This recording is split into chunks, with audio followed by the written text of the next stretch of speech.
Battlefield 2042 solo sucks. And in today's video, I wanted to talk about why, and the reasons why are coincidentally what could give people a better solo experience when playing Battlefield 2042.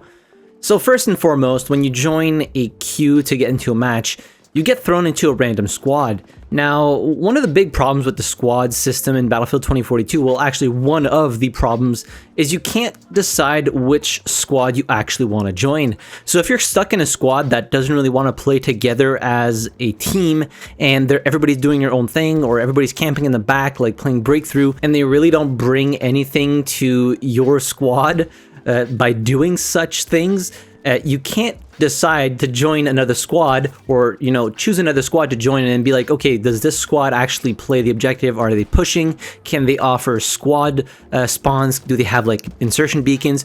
You can't decide which squad you want to join. It's all random. As soon as you hit the change squad button, it just puts you in another random squad, and sometimes it just flat out puts you in a squad by yourself, which really isn't ideal if you're trying to play as a team, because then you don't have any spawn points on your teammates. You pretty much have to solo everything. So yeah, there really needs to be a solid squad system that allows you to join squads that you want to join and leave and change, or create another squad of your choice. There needs to be a better system, because right now it's really lackluster, especially for a game with that many players. Having no functioning squad system, in my opinion, the squad system we have right now is not functioning. It's like they would have been just better off not putting a squad system at that point, because there's like really nothing you can do with it. But yeah, they really need to look into implementing the features we've had in past Battlefields in Battlefield 2042 for the squad system.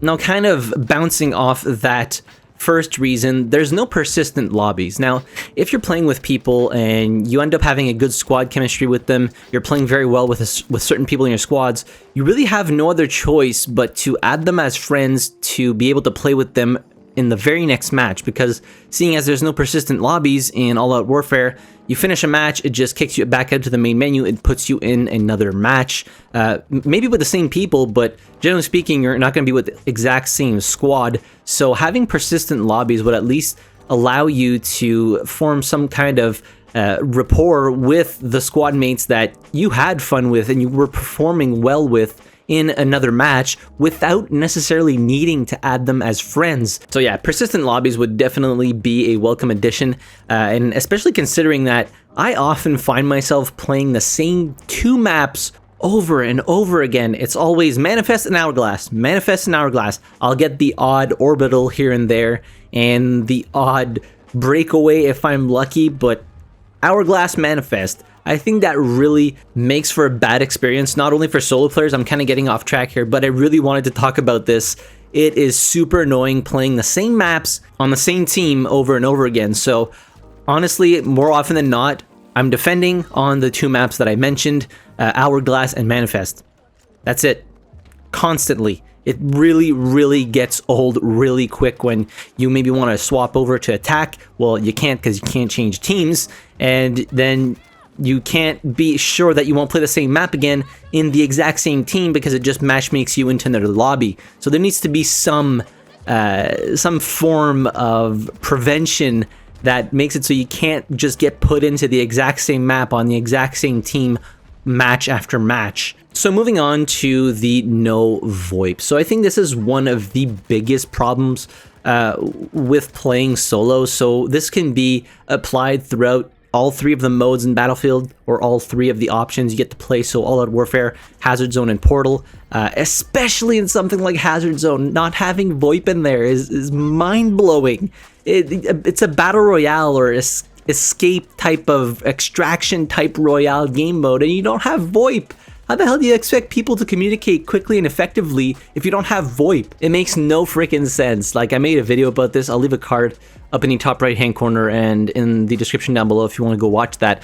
But not having VOIP is such a big hindrance for people that aren't partied up together. So for the solo player, you're trying to play with people, typing can be super inconvenient most times. So let's say you're flying a chopper and you have a squad mate gunning.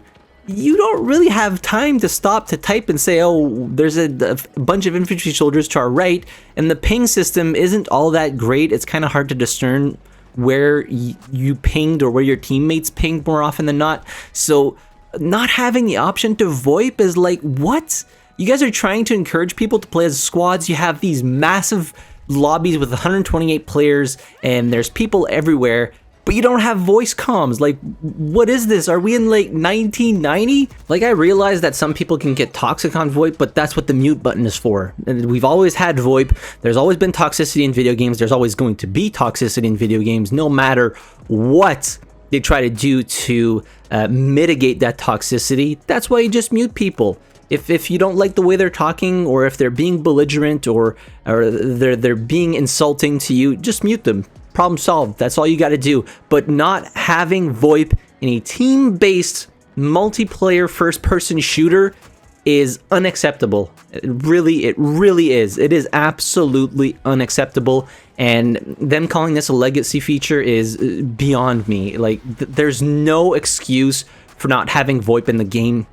I would imagine they're spinning this in the way that, oh, it's a legacy feature, but really they just didn't have time to implement it. We've had it in all past Battlefields. We need it in Battlefield 2042. There's no way around it. It is just such a poor decision to not implement it and not have it at launch. It really hinders the solo experience in I even play solo a lot, and it fucking annoys me that I can't talk to my squad mates. I always have to type out to them. Like, if you have somebody to your left and, for example, they can revive you, but they're just not paying attention, they're focused on shooting somebody, you can't even go on the mic and say, hey, bud, I'm dead to your right. Do you want to just revive me real quick? That way we can push the objective together. Well, you can't. You have to type it out. And if that person has text chat off, then you're fucked. If that person just doesn't happen to look in your direction, you can ping all you want. There's so much shit on screen that it doesn't even matter if you ping.